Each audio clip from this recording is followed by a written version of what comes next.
can get a mass movement going under these circumstances, but if the Democratic Party collapses, you've got to have an actual program to get out of the Depression. I would say that's the golden question of right now. In other words, the most precious wisdom in the world is, how do you actually get out of a depression? And I believe I know, and that's what I put into this book, Surviving the Cataclysm, which people can get from Progressive Press, and then I hope soon from you. Yeah, folks, just Google Surviving the Cataclysm, Webster Tarpley. Look, resistance, okay? A couple of other things going around.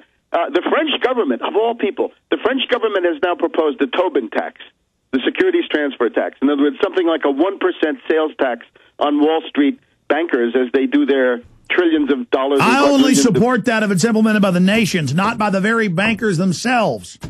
Well, it's implemented against the bankers themselves. They're the ones who pay it. No, but you understand the UN and the bankers have been proposing a Tobin, but on our money transfers to bring in a global model. On derivatives, on the rest of their speculation. Another example, the banks now, they have now bid the price of oil up to $67, $68. Now, remember who this is. This is Goldman Sachs and Morgan Stanley, and they operate through the London ICE exchange. You can see it. They did it last year.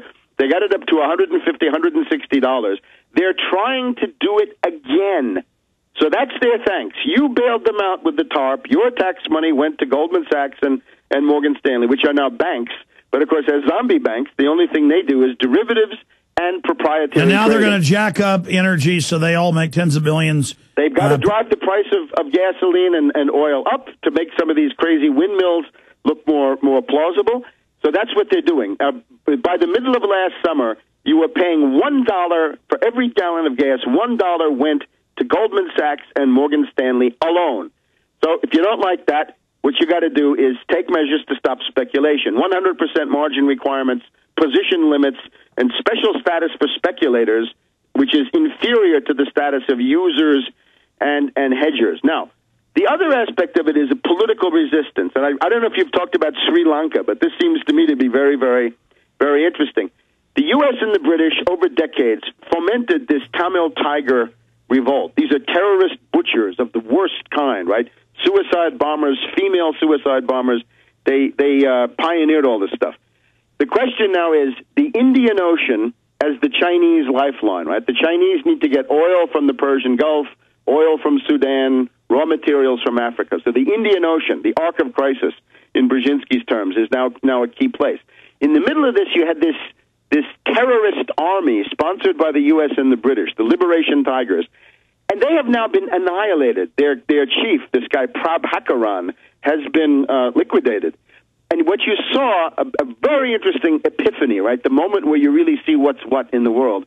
As the Sri Lankan army closes in on these awful, awful terrorists, the British Foreign Secretary, David Miliband, and the French Foreign Minister, Bernard Kouchner, come forward and say, oh, no, this is terrible. It's a humanitarian catastrophe. We've got to have a ceasefire. Ceasefire means that the Tamil Tigers escape and live to come back and kill and have more suicide bombers another day. But that's just like using Al-Qaeda to attack the Serbs, and then they on this airplane in Iran, they find the bomb. Iran's on record saying the U.S. is using Al-Qaeda to attack them. The White House admits under Bush and Obama they're using Sunnis to destabilize Iran, and then the news has the nerve to say that Shiite Iran is Al-Qaeda. I mean, how dumb. Don't people know that Al-Qaeda is the U.S. British government?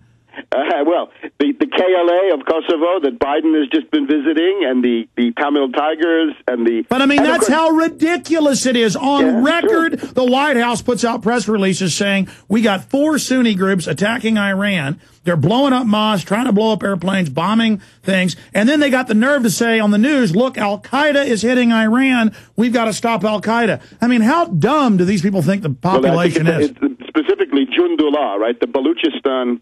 U.S.-backed liberation front. Yeah. Now, what the Sri Lankans have done is going to be imitated, and I think the Pakistanis have gotten the idea.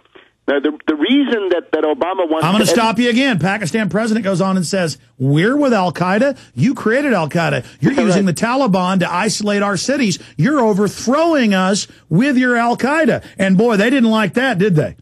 But the answer is now what the Pakistani army seems to have done is to say what the Sri Lankans have done we can do, and that is to say take the conventional Pakistani army, go into this Swat Valley and basically wipe out the Taliban, which are largely people now who have been recruited by the Indians and by the CIA in Afghanistan and then sent into Pakistan to overthrow the government. Those people seem to have been pretty much mowed down. So about 1,500 so-called Taliban, in other words, CIA secret army types, have been wiped out in the Swat Valley.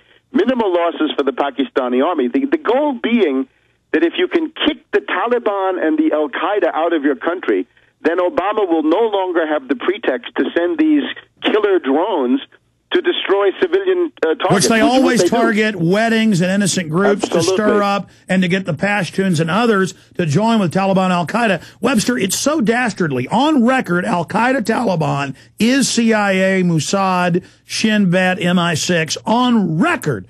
Right. And you try to tell the public that, they just can't get it. This is on record. But now, the difference now, though, is something new. That under Chinese auspices, and this is simply what's going on, like it or not, they've figured some of this stuff out. It's called the String of Pearls, right? The Chinese say, well, we need to have Thailand, Burma, Myanmar, we need Bangladesh, we need Sri Lanka, we need the Seychelles, the Comores, we need to get over to Sudan and Zimbabwe. These are your Chinese allies, and this is what Brzezinski and Obama and the Clinton State Department are attacking. So there's got then to be a resistance, and the Chinese are basically showing them how to do it. With Chinese help, the Sri Lankans have wiped out these Tamil Tigers, and it may well be that with Chinese help, the Pakistanis are going to liberate themselves of the presence of these Taliban and Al-Qaeda. All right, I got to shift gears. It's a very promising sign in the world, I think. Highly interesting. People should know about it. Webster, we got to have you up longer in the near future to really let you run all this because you're such an expert on it all, and we really appreciate your time. But going back here, but at the same time, China is Siamese twins here with the United States and the West, owning the majority of our debt. And are they going to continue to hold the dollar? How do you see things unfolding versus... There's a big debate in China now because it is, of course, crazy for a developing country that needs to buy capital goods to hold large amounts of dollars, paper dollars in the form of these treasury bonds. The Chinese leadership, they show they're really not as clever as they thought they were. They seem to believe in money in terms of paper money, dollars. Well, these are just green pieces of paper. If you get some dollars, what you damn well better do with them is go and buy some capital goods, go and buy steel mills, go and buy locomotives. Well, they're starting to do that, though. China's moving into copper, gold. They're starting gold. to do it, and that was the moment the gales of laughter for tiny Tim Geithner, the tax cheat, the TurboTax man, when he went to Beijing University and they basically guffawed him into non-existence when he said, I want you to know in the worst way that your investments in U.S. Treasury bonds are safe and sound, and they just all started laughing. And I think that's a turning point of world history because it's just untenable. Because they know a slime bag corporate thief that's destroyed America, a little spider is in there, and it's all just a big joke to them. They're trying to prop up their biggest market. But, I think the decision has been made globally that it's the end. And I guess we'll just be ruled by a bunch of Geithners and Summers and Rubin running around with military.